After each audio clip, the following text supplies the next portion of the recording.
This message is only for those who are truly walking the divine path.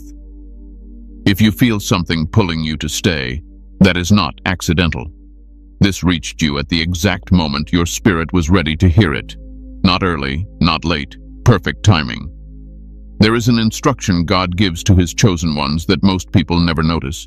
There are certain words he has warned you never to say. Not because he wants to silence you, but because those words quietly weaken your authority. They drain your peace. They delay what heaven has already approved. Many chosen ones speak these words without realizing they are stepping out of alignment. Today, I am going to reveal what God has been cautioning his chosen ones about. This warning is not meant to frighten you. It is meant to protect you. What you learn today will help you guard your spirit, your future, and your calling. So, before we continue, chosen ones, take a moment to like this video, subscribe to the channel if you haven't already, tap the bell icon, and share this message with other chosen ones who need this instruction. And comment 777 in the comments to declare that you are aligned, obedient, and ready to walk carefully with God. Stay with me until the end. What you hear will change how you speak forever.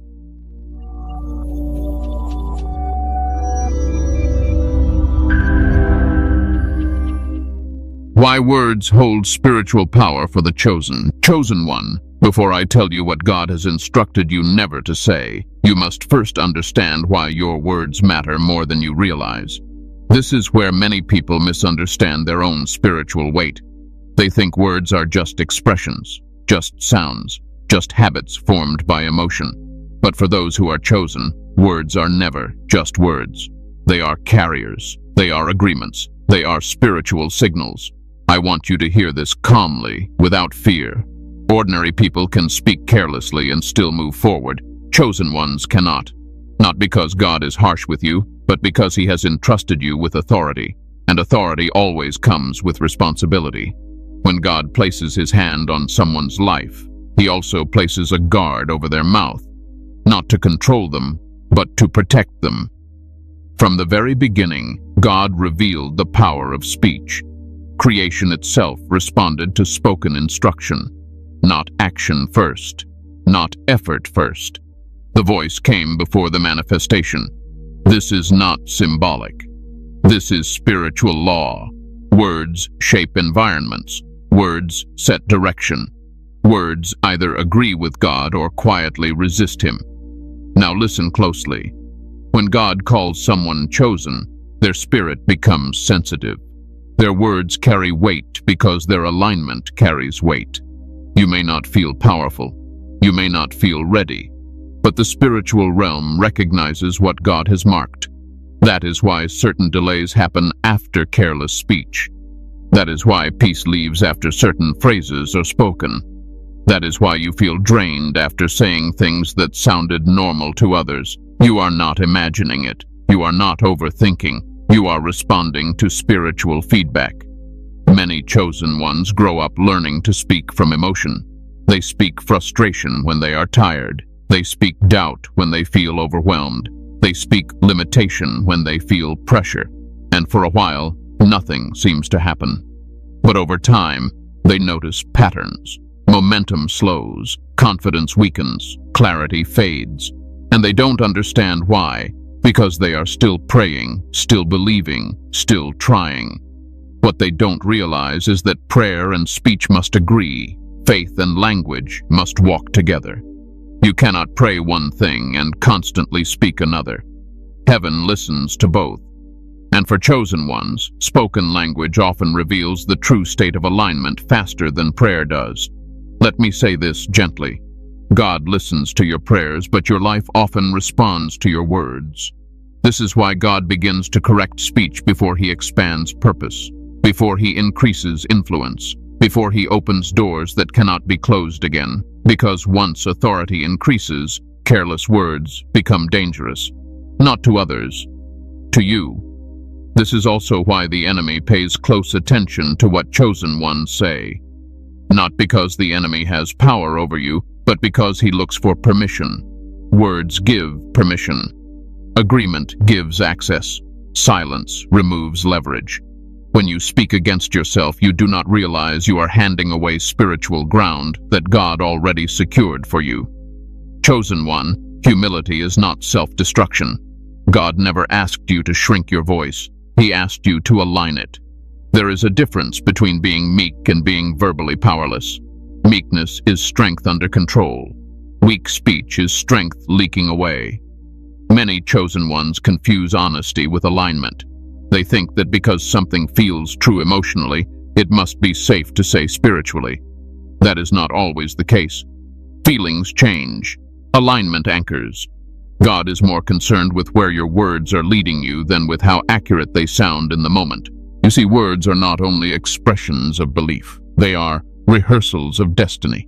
What you repeatedly say trains your mind, your spirit, and your expectation. Over time, your inner world begins to follow the language you allow. Peace follows certain words. Anxiety follows others. Confidence grows where language is disciplined. Confusion grows where speech is loose.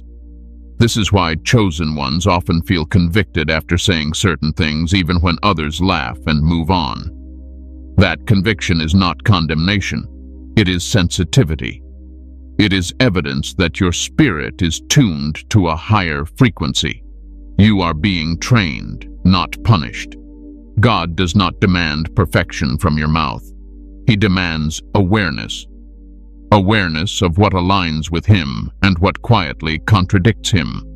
Awareness of which words strengthen your spirit and which ones exhaust it. Awareness of when to speak and when silence is the higher form of faith. Here is something many chosen ones need to hear. Silence is not weakness. Silence is often obedience. There are seasons when God asks you to stop explaining, stop reacting, stop announcing, not because you are wrong, but because He is working in ways that do not require your commentary. When you speak too much, you interfere. When you speak carelessly, you delay. When you speak wisely, you accelerate. This is why some of you feel God gently pulling your tongue back lately. You feel an inner pause before speaking, a hesitation, a restraint. That is not fear, that is training. God is teaching you to listen before you declare, to align before you respond, to speak from authority instead of emotion. And I want you to understand this clearly.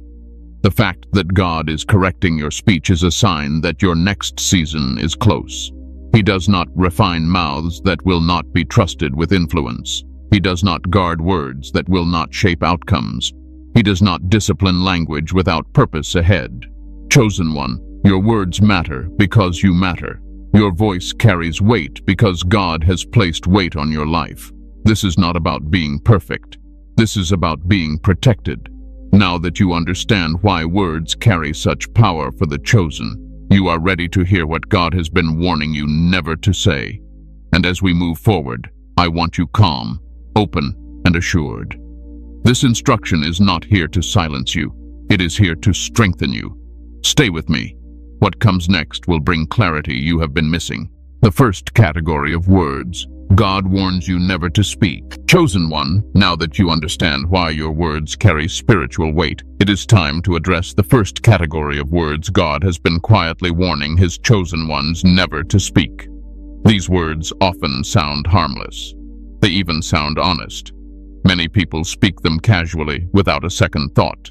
But for you, they carry consequences you were never meant to bear.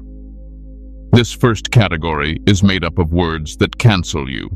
These are the words you speak against yourself when you are tired, overwhelmed, disappointed, or discouraged. They are the sentences you release in moments of emotional honesty, not realizing that honesty without alignment can become self-sabotage. God never asked you to lie about how you feel, but He also never asked you to declare defeat over your own life. Let me say this clearly and calmly. God never agrees with words that erase the value of what He created. When you say things that diminish yourself, your strength, your future, or your calling, you are not being humble. You are unknowingly contradicting God's design. And for chosen ones, contradiction does not go unnoticed. Many of you have said these words quietly, sometimes even jokingly. You said them to release pressure, to cope, to explain how heavy things feel. But those words did not leave you lighter. They left you drained. They left you confused. They left you feeling smaller than you were before you spoke. That was not coincidence. That was spiritual feedback. Chosen one, God is not offended by your weakness. He is attentive to your agreement. When you repeatedly speak words that define yourself as incapable, behind, broken, forgotten, or failing, you are not just describing a feeling. You are training your spirit to accept a lower posture than God assigned. And over time, those words begin to shape how you expect life to respond to you. This is why God says, "Do not curse what I have blessed." And yes, you can curse something without hatred. You can curse something through resignation, through hopeless language, through casual surrender. Many chosen ones say things like they are done, tired of trying, tired of believing, tired of waiting. They think they are just venting. But heaven hears consistency, not sarcasm. Repetition carries agreement. Agreement carries direction. I want you to hear this gently. God knows when you are tired. He knows when you are frustrated. He knows when you feel weak. But He never asks you to define yourself by those moments. There is a difference between acknowledging weakness and declaring identity. You are allowed to say you are tired. You are not meant to say you are finished. You are allowed to say something feels heavy. You are not meant to say you cannot carry it. You are allowed to say you need rest. You are not meant to say you are incapable. Chosen one, words of self-negation are not humility. They are agreements with limitation. And limitation is never God's language for His chosen. This is where many people misunderstand God's patience. They think because nothing immediately collapses after they speak these words, it must be fine. But spiritual erosion is slow. It works quietly. Peace fades first. Confidence weakens next. Discernment dulls after that. And eventually, momentum slows. Then they wonder why progress feels harder than it should. It is not because God left. It is because language drifted. Let me tell you something important. The enemy does not need to attack a chosen one who speaks against themselves. He simply waits. Words already open the door. That is why God corrects this category first. Not public speech, not how you talk to others, but how you talk about yourself when no one is listening. Chosen one, you must stop rehearsing defeat with your mouth. Your spirit listens to you. Your mind follows what you repeatedly say. Your nervous system responds to the language you allow. This is not mystical. This is how God designed you. Words are instructions to the inner world. When you constantly say you are behind, your body lives rushed. When you say you are failing, your confidence collapses. When you say you are stuck, your creativity shuts down. And then you pray for peace while feeding anxiety through language. That inner conflict is exhausting. God never designed you to fight yourself. This is why He says life and death are carried in the tongue. Not only physical death, but emotional death, vision death, momentum death, hope death. Chosen one, hear this truth and let it settle slowly. Your words should never make your spirit feel unsafe inside your own body. If after speaking you feel heavier, smaller, more anxious, more defeated, that is not release. That is warning. God is teaching you to recognize how certain words affect your inner alignment. Now listen carefully. This does not mean you pretend everything is fine. God does not want false positivity. He wants truthful alignment. There is a way to acknowledge struggle without stripping yourself of strength. There is a way to be honest without agreeing with defeat. For example, instead of declaring that you cannot handle something, alignment says you are learning to handle it. Instead of declaring that you are always failing, alignment says you are being refined. Instead of declaring that nothing ever works out, alignment says you trust God's process even when you do not understand it. Do you see the difference? The feeling may be the same. The agreement is not. Chosen one, God listens for alignment, not perfection. Many of you were taught to be hard on yourselves. You learned that self-criticism meant responsibility, but spiritual responsibility is different. God does not motivate through shame. He motivates through truth. And the truth is that He does not make mistakes when He chooses. When you speak against yourself, you are not being realistic. You are being forgetful. Forgetful of who called you. Forgetful of who marked you. Forgetful of who is walking with you. And I want to say this clearly because some of you need to hear it. God is more patient with your silence than with your self-attack. If you do not know what to say, silence is safer than speaking against yourself. Silence keeps alignment intact. Silence allows God to speak without interference. Silence preserves strength until clarity returns. Chosen one, this first category of words is not about what others hear. It is about what you hear from yourself. God is calling you to become a safe place for your own spirit, to stop using your mouth as a weapon against your own calling. As we continue, I want you to remain calm. There is no condemnation here, only correction that leads to peace. God does not bring this instruction to shame you. He brings it to free you. Now that you recognize this first category, you are ready to understand the next one. The words that do not cancel you, but quietly delay what God has already set in motion. Stay with me. What comes next will explain delays you have been questioning for a long time. The second category, words that invite spiritual delay. Chosen one, this next category of words is more subtle than the first. These words do not openly attack you. They do not sound negative at first. In fact, many of them sound reasonable, mature, even justified. But they carry a quiet consequence that many chosen ones struggle with for years without understanding why progress feels slow. These are the words that invite delay. Let me say this gently, so your spirit does not resist it. God is never late. But chosen ones can slow themselves down. Spiritual delay is rarely punishment. Most of the time, it is misalignment in language. You see, there are words that do not cancel your destiny, but they keep it waiting. They pause momentum. They stretch seasons longer than necessary. And because nothing collapses immediately, chosen ones assume everything is fine.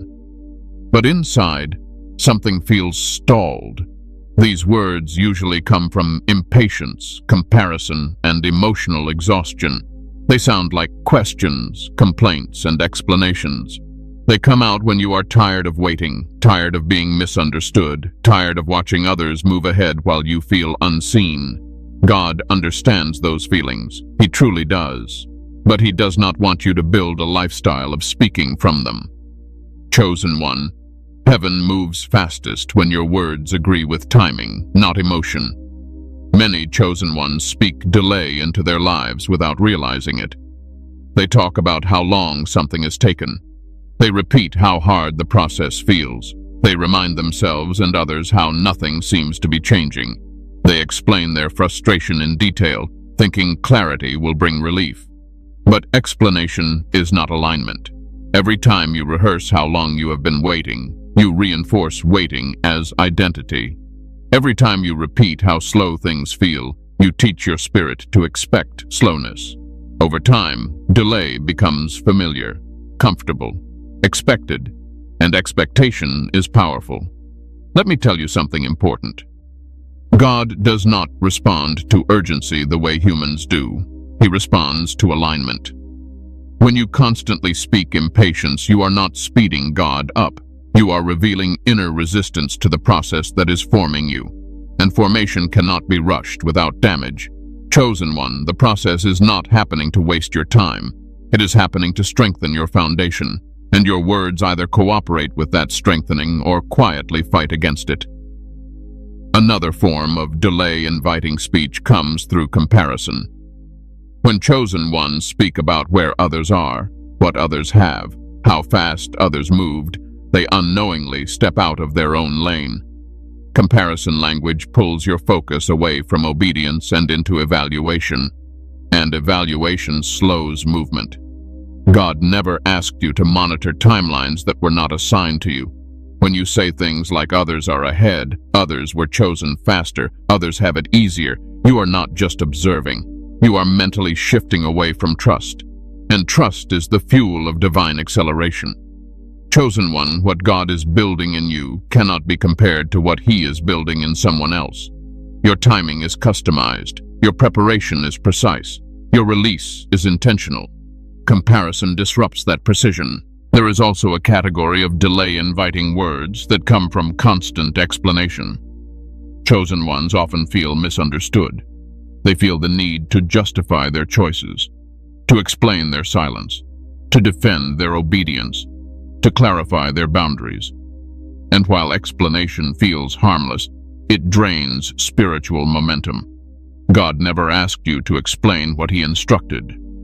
When you over-explain, you dilute authority. Authority does not convince, it stands. The more you feel the need to explain, the more you pull yourself into human approval instead of divine alignment. Chosen one, silence often moves things forward faster than explanation ever could. This is difficult for many of you because you have good hearts. You want to be understood. You want peace.